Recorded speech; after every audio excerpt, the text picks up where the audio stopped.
So, wait a minute. We've been going through life being led to believe that time is an absolute. That's not true. Not true at all. Time is relative to the motion of the observer. Now, at speeds on R level, the speed differences are too minute in terms of being a fraction of the speed of light to make a noticeable difference. But clearly, as you get into increments of the speed of light, what I'm saying is true. Now, what about space? Clearly, Mr. Traitz, space is an absolute. Space is space. Objects are in space. Well, I wish I could tell you that's true. It's not true. Sorry that that's what we're teaching people. We're not teaching people that this universe is magical. You know, when I speak to kids, I tell them, not only are miracles real, magic is real. What's not real is matter. What's not real is that time is outside of you. What's not real is that space is a rigid reality. That are the things that aren't real. You want to start questioning something, question matter, time, and space. Don't question miracles and magic. Well, what's the basis for that? Well, Einstein again. And there isn't a physicist worth its credibility that would disagree with what I'm about to say or call Einstein wrong. You see, it's not really true that space is what you think it is. Well, what have you been led to believe? The Earth goes around the sun. Why? It's separated by space, 93 million miles. And the sun has gravity, a fascinating subject we'll talk about later. So you give a name to something and it becomes mundane. I'll talk to you about what gravity really is in another talk. You may be fascinated to find out. However, let's talk about our sun and the Earth. What did they teach you? What did they teach me? What are we teaching our kids? Well, the universe is some big dumb machine, you see. And the sun's got this thing called gravity. And the gravity pulls on the Earth and keeps the Earth in orbit around the sun. Not true.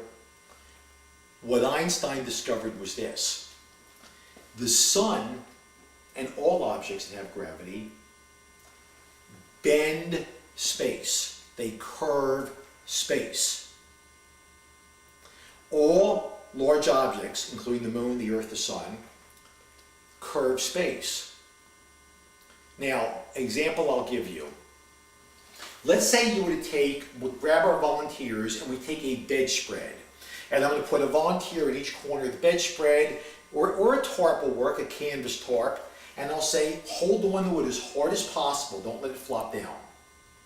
Now I'm going to take a bowling ball, and I'm going to drop the bowling ball on a bedspread.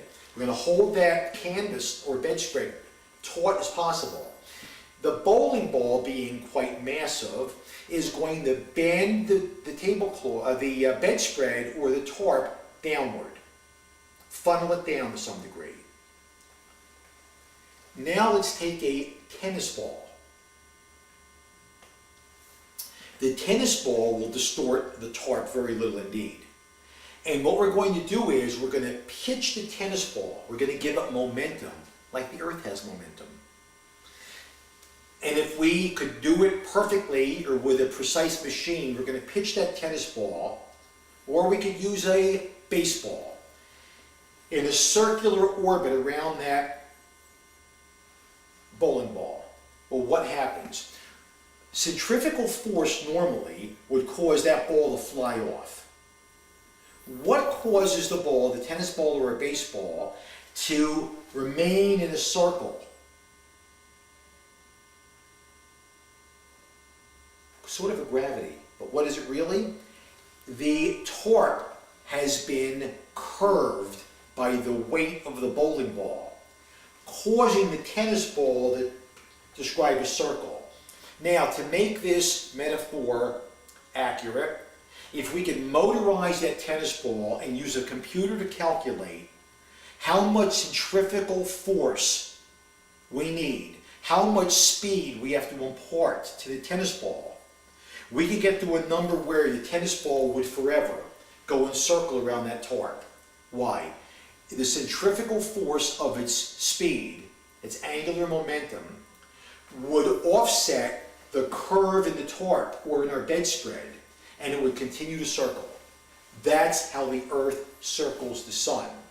And every object circles every other object because its centrifugal force is being offset by its wanting to roll down the curved space.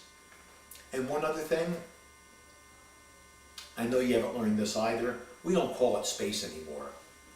And physicists don't refer to time anymore. They refer to it as space-time. Time does not exist by itself, space does not exist by itself, space-time. Space-time exists within the light cone of physics. More later.